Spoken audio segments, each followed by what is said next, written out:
wabarakatuh. Hari ini kita akan melakukan seminar online. Seminar ini adalah salah satu tugas mata kuliah saya, yaitu seminar manajemen. Nah, untuk kesempatan kali ini saya akan menjelaskan tentang standar kompetensi dan kualifikasi guru. Standar kompetensi. Kita pasti bertanya-tanya, apa gunanya standar kompetensi? Standar kompetensi guru ini sangatlah penting dalam dunia pendidikan, yaitu untuk memajukan mutu pendidikan itu sendiri harus adanya kompetensi guru.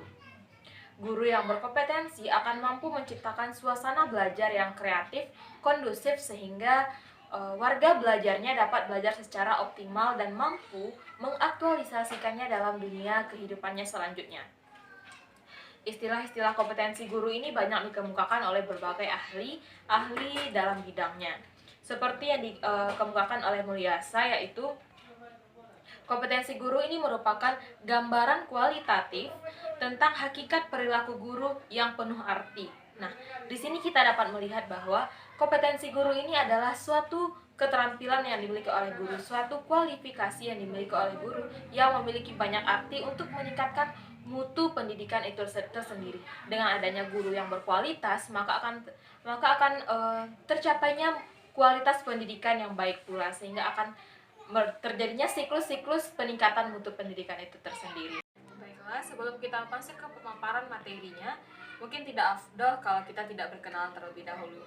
Perkenalkan, nama saya Fofi Tridian Ulfah. Saya lahir di Lubuk Sikaping 23 Februari 1999 dan saat ini usia saya sudah genap 21 tahun. Jenjang pendidikan saya bersekolah SD di SDN 03 Beringin, kemudian melanjutkan pendidikan di MTSN 02 Pasaman, dan melanjutkan pendidikan di SMAN 1 Rao, dan saat ini saya sedang berkuliah di jurusan Administrasi Pendidikan Fakultas Ilmu Pendidikan Universitas Negeri Padang.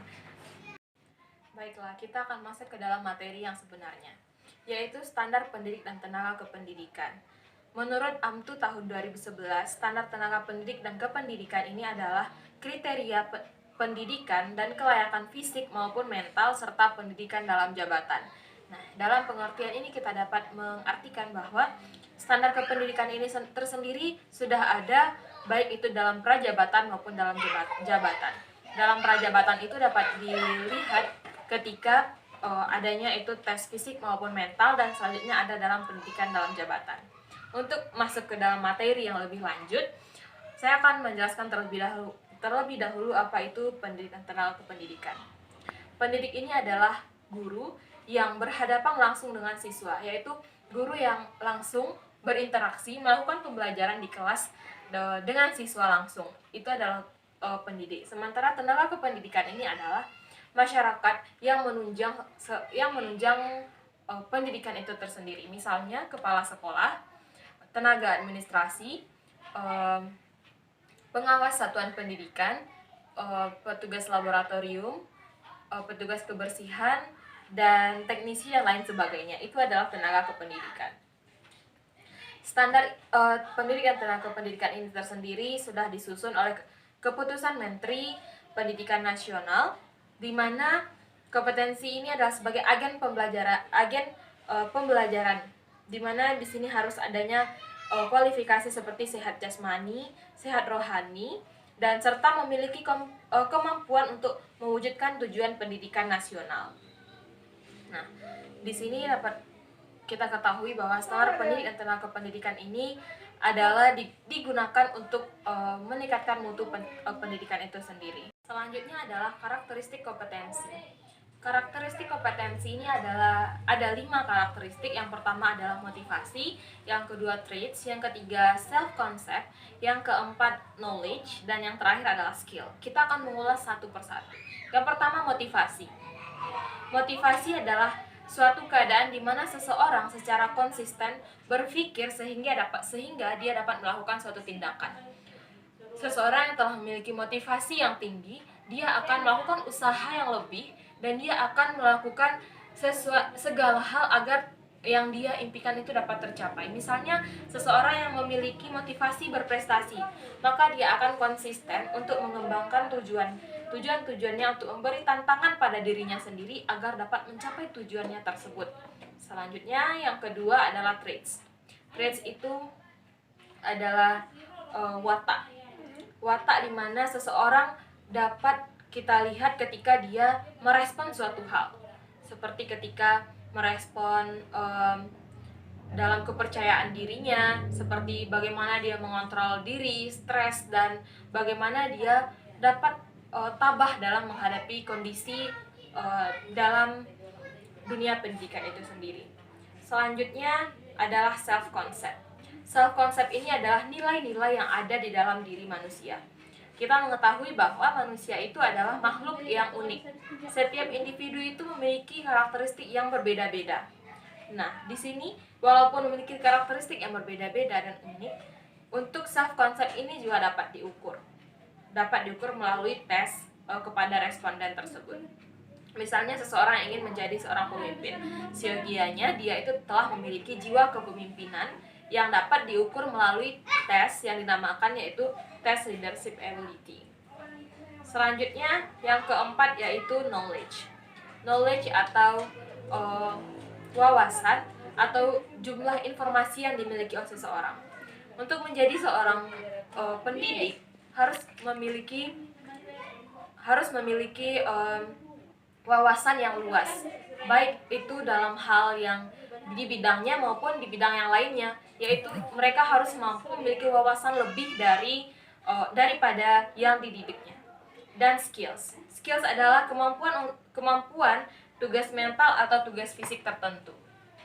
Nah, yang unik dalam skills ini adalah dia akan menggabungkan segala karakteristik tadi, motivasi, traits, self-concept, dan juga knowledge akan diwujudkan dalam suatu skills, yaitu merupakan suatu action dari semua karakteristik yang telah kita paparkan. Selanjutnya kita akan masuk ke dalam materi yaitu standar kompetensi guru. Standar kompetensi guru ini ada 4. Yang pertama adalah pedagogik, yang kedua kepribadian, yang ketiga sosial, dan yang terakhir adalah profesional. Kita akan membahasnya satu persatu. Yang pertama adalah kompetensi pedagogik. Kompetensi pedagogik ini adalah ilmu tentang pendidikan anak yang ruang lingkupnya terbatas pada interaksi edukatif antara pendidik dan siswa. Nah, dalam kompetensi pedagogik ini, guru dituntut mampu untuk mengelola pembelajaran, guru dituntut untuk mampu memiliki wawasan dan landasan pendidikan yang jelas. Dalam kompetensi pedagogik ini, ruang lingkupnya itu ada beberapa. Yang pertama yaitu menguasai landasan mengajar, yaitu guru menguasai landasan-landasan dalam mengajar, baik itu secara teori maupun secara prakteknya. Dan kemudian memiliki ilmu mengajar. Nah, untuk saya saat ini sedang menempuh pendidikan di bidang kependidikan, itu diajarkan seperti yang adanya micro teaching. Nah, itu adalah sesuatu ilmu dalam mengajar yang harus menguasai beberapa keterampilan dalam mengajar agar suasana belajar mengajar itu dapat kondusif dan menyenangkan, efektif. Yang ketiga yaitu mengenal siswa. Dalam kompetensi pedagogik ini, guru juga salah satu ruang lingkupnya itu adalah mengenal siswa. Mengenal bagaimana kemampuan siswa tersebut, sejauh mana siswa tersebut dapat menguasai suatu materi. Nah, di sini juga siswa memiliki karakteristik yang berbeda-beda dalam suatu kelas. Guru juga dituntut untuk mampu untuk mengenal siswa-siswanya tersebut. Yang keempat adalah menguasai teori motivasi.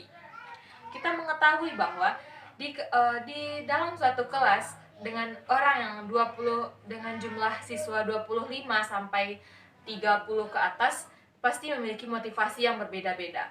Di sini juga dituntut guru untuk mampu menguasai teori motivasi agar mereka sama-sama memiliki motivasi yang tinggi untuk melakukan proses belajar di kelas. Yang kelima yaitu mengenal lingkungan masyarakat. Ini juga salah satu faktor yang penting, karena dengan mengenal lingkungan masyarakatnya, guru dapat memberikan contoh-contoh yang akurat sesuai dengan apa yang dirasakan siswa dan apa yang dia lihat dalam kehidupannya sehari-hari. Dan yang keenam adalah penyusunan kurikulum, seperti pembuatan silabus. Nah, ini juga sangat perlu karena isi kurikulum itulah nantinya yang akan diajarkan oleh guru. Maka guru juga perlu menguasai penyusunan kurikulum. Dan yang ketujuh yaitu teknik penyusunan RPP. Nah, ini juga salah satu yang sangat penting untuk dikuasai oleh guru, yaitu penyusunan RPP. Dalam RPP itu sudah terlihat bagaimana rancangan guru tersebut dalam satu semester ke depan atau dalam satu pertemuan saja dapat kita lihat bagaimana guru strateginya, apa tujuannya, dan bagaimana dia akan melakukan proses belajar mengajar di kelas. Penguasaan teknik RPP ini juga sudah diajarkan saat guru tersebut menempuh pendidikan di strata satunya. Dan yang terakhir yaitu mengetahui menguasai pengetahuan tentang evaluasi pembelajaran. Nah, ini juga salah satu yang perlu karena dalam setiap pembelajaran itu pasti diperlukannya evaluasi. Nah, di sini juga guru perlu mengetahui bagaimana cara evaluasi pendidikan tersebut, baik itu evaluasi yang harian ataupun nanti semesternya, yaitu sumatif ataupun di sini kemampuan pedagogik guru juga dapat dijabarkan dari kemampuan inti guru dan juga bagaimana guru itu mampu dalam mengaktualisasikannya di kelas. Seperti kalau kemampuan inti guru itu salah satunya adalah menguasai karakteristik peserta didik dari aspek fisik, moral, sosial, kultural, dan emosionalnya yang dapat direalisasikan di kelas, seperti memahami karakteristik peserta didik usia sekolah dan kemudian mampu mengidentifikasi potensi siswanya, mampu mengetahui kemampuan awal siswanya, dan kemudian kemampuan inti guru itu adalah menguasai teori belajar dan prinsip-prinsip pembelajaran yang mendidik. Yang dapat direalisasikan dalam kelas itu seperti memahami berbagai teori belajar, dapat menerapkan berbagai pendekatan, strategi, dan metode dan teknik pembelajaran di kelas, dan kemudian dapat menerapkan pendekatan pembelajaran yang sistematis. Selanjutnya juga kemampuan inti gurunya itu adalah mengembangkan kurikulum yang terkait dengan mata pelajaran, seperti memahami prinsip-prinsip pengembangan kurikulum, menentukan tujuan mata pelajaran, dapat menentukan pengalaman belajar sesuai dengan tujuan yang telah ditetapkan sebelumnya. Kompetensi selanjutnya yaitu kompetensi kepribadian. Kepribadian adalah keseluruhan dari individu, baik itu perbuatannya secara fisik ataupun fisikis. Nah, kepribadian ini dapat kita lihat bagaimana seseorang itu dapat bersikap, bagaimana dia dapat menggambarkan dirinya, dan bagaimana dia melakukan sesuatu hal itu secara sadar. Nah, kalau teman-teman yang sering nonton Dilan, di sana ada scan yang mengatakan bahwa guru itu digugu dan ditiru. Nah, ini adalah salah satunya, itu kompetensi kepribadian guru. Guru dituntut untuk memiliki kepribadian yang baik dan mantap, agar nantinya guru ini adalah sebagai contoh atau role model yang dimiliki oleh siswa untuk berperilaku. Di sini menurut Samani ada 10 kepribadian yang harus dimiliki oleh guru. Yang pertama itu adalah berakhlak mulia, kemudian arif dan bijaksana, kemudian mantap, berwibawa, stabil, dewasa, jujur, menjadi teladan bagi peserta didik dan masyarakat, sebagai objek mengevaluasi kinerja sendiri, mau siap mengembangkan diri secara mandiri dan berkelanjutan. Nah, di sini dapat kita lihat bahwa kepribadian guru itu sangat dituntut baik sekali, karena guru tidak hanya melakukan pekerjaannya di sekolah saja. Karena guru juga merupakan suatu contoh dalam masyarakat. Untuk menjadi seorang guru juga harus memiliki kepribadian yang dapat dicontoh oleh masyarakat sekitar. Oleh karena itu, guru dituntut memiliki kepribadian yang bagus sekali. Di contohnya seperti di kelas. Di sini di kelas guru juga dituntut untuk mampu bersikap mampu memberikan contoh kepada siswa-siswa di kelas, mampu mengenal bagaimana menanggapi siswa tersebut ketika memberikan jawaban, mampu untuk tidak membeda-bedakan antara siswa yang satu dengan siswa yang lainnya ketika di kelas tersebut, yang akan nantinya akan beresiko kecemburuan sosial ataupun terlihat sesuatu ketidakadilan dalam proses belajar tersebut.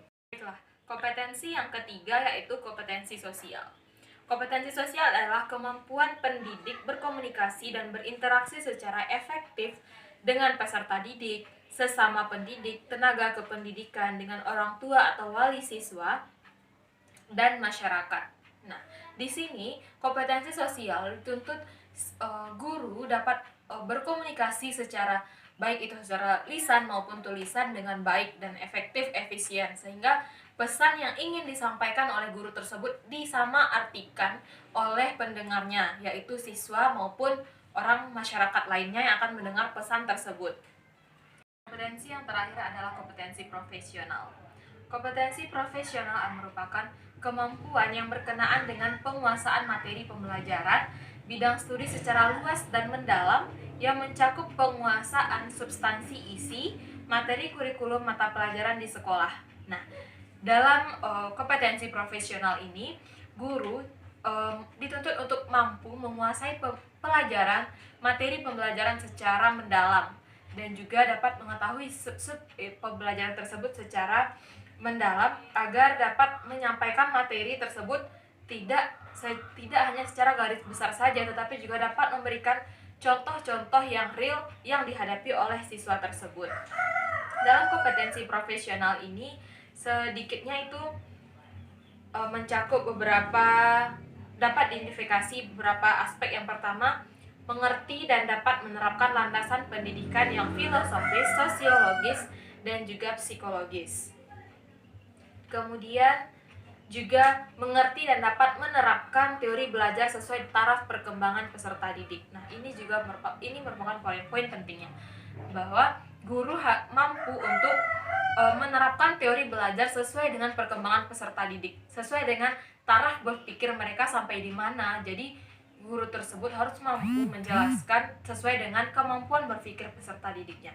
Kemudian mampu menangani dan mengembangkan bidang studi yang menjadi tanggung jawabnya. Misalnya guru matematika. Guru matematika harus mampu menjelaskan pelajaran tersebut agar mampu diserap oleh siswanya dan dapat memberikan contoh-contoh yang relevan, sehingga siswa tersebut tidak hanya mengenal sebatas teori saja, tetapi juga dapat mendalam dalam materi tersebut. Nah, itu juga terjadi apabila guru memiliki kompetensi profesional yang bagus.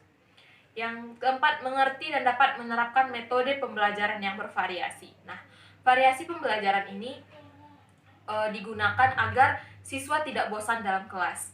Dengan memiliki kemampuan mampu memvariasikan pembelajaran, maka dapat dipastikan itu siswa di kelas tidak mengantuk dan juga dapat tertarik untuk mengikuti pembelajaran selanjutnya.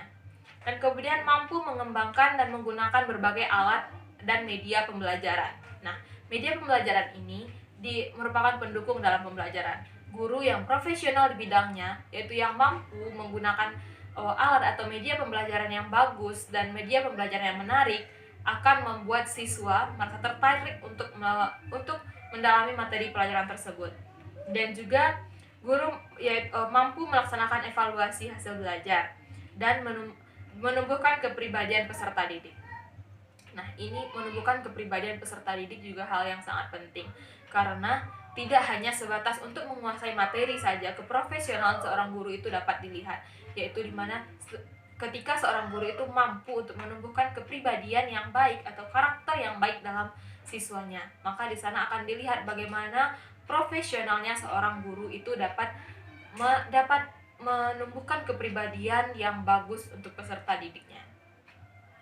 Mungkin sekian dari pemaparan materi saya tentang kompetensi guru tersebut. Jika ada ditanyakan, silahkan isi di kolom komentar. Ada kesempatan akan saya jawab. Dan juga Terima kasih telah menonton video ini. Saya harapkan kita sama-sama diberikan kesehatan.